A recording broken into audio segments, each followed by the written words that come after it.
L'autre jour, à la Bibliothèque nationale de France, qui cite François Mitterrand, j'ai entamé une petite discussion avec une personne qui est au vestiaire. Je lui demande,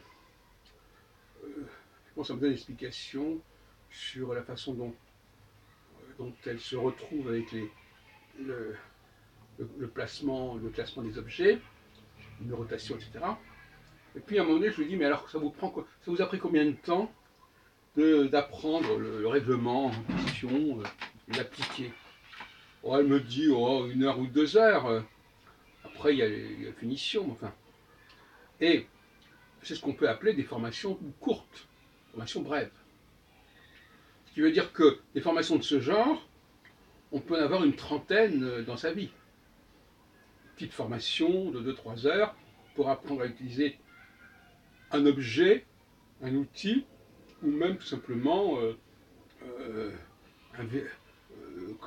ranger les habits, connaître le règlement. Soit c'est le règlement, soit c'est le mode d'emploi en fait. Donc, bon, pour apprendre ça, il ne faut pas beaucoup de temps. Donc ça correspond à des gens qui fonctionnent avec beaucoup de mobilité, qui veulent assumer cette mobilité.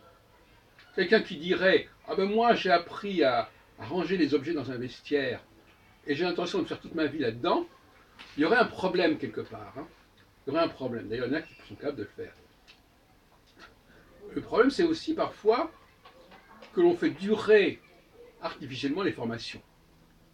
À ce moment-là, les gens passent des mois à apprendre quelque chose qu'ils auraient pu apprendre en quelques heures. C'est le cas par exemple de l'astrologie. Une certaine façon d'interpréter des thèmes, ça peut s'apprendre en très peu de temps. En un week-end, par exemple, je ne sais pas. Et donc, là aussi, on a une formation brève. Une formation brève qui se présente sous des jours longs. Ça aussi, c'est un peu piégeant. De même que dans bien des domaines, la formule des 3 années de licence, etc., parfois, c'est un peu abusif. Hein. On fait durer le plaisir, comme on dit. Et au bout du compte, ça crée de la confusion parce que on dit, ah oui, mais moi je ne vais pas recommencer une autre licence, je ne vais pas repasser 3 ans à apprendre ceci ou cela, alors que si elle avait passé 3 mois, elle ne dirait pas cela. Donc en accentuant, en exagérant le poids de la formation, on, on, on, on hypothèque la problématique de la mobilité, la problématique de changer de formation. Parce que chaque formation va être présentée comme un travail long et complexe, ce qui n'est pas le cas. Et là encore, il y a une espèce de mimétisme. On veut aligner en quelque sorte les formations courtes en les faisant passer pour des formations longues.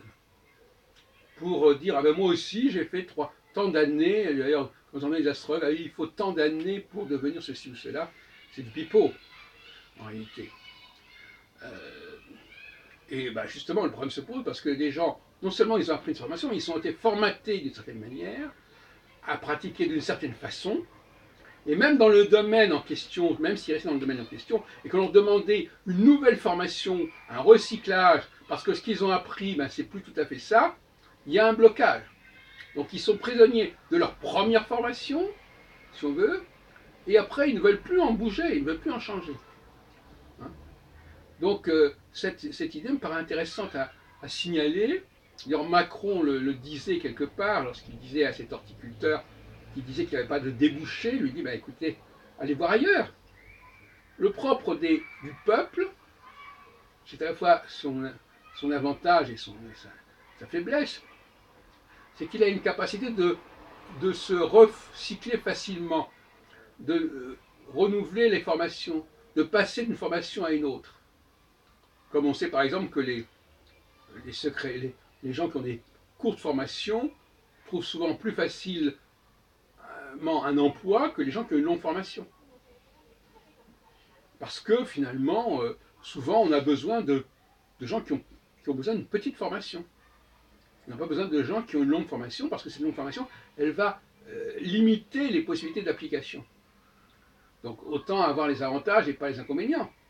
On n'a pas pu suivre une longue formation, eh bien au moins qu'on ait une certaine mobilité qui permettent de trouver facilement un emploi. C'est ça la logique des choses. Mais il y a des gens qui ne rentrent pas dans cette logique-là et qui voudraient que, puisqu'ils ont reçu cette formation, on les garde dans cette formation indéfiniment et qu'en plus, on ne leur demande pas autre chose que ce qu'ils ont appris à ce moment-là. Donc ils ne veulent même pas approfondir le domaine dans lequel ils ont été formés. Voilà, voilà la situation.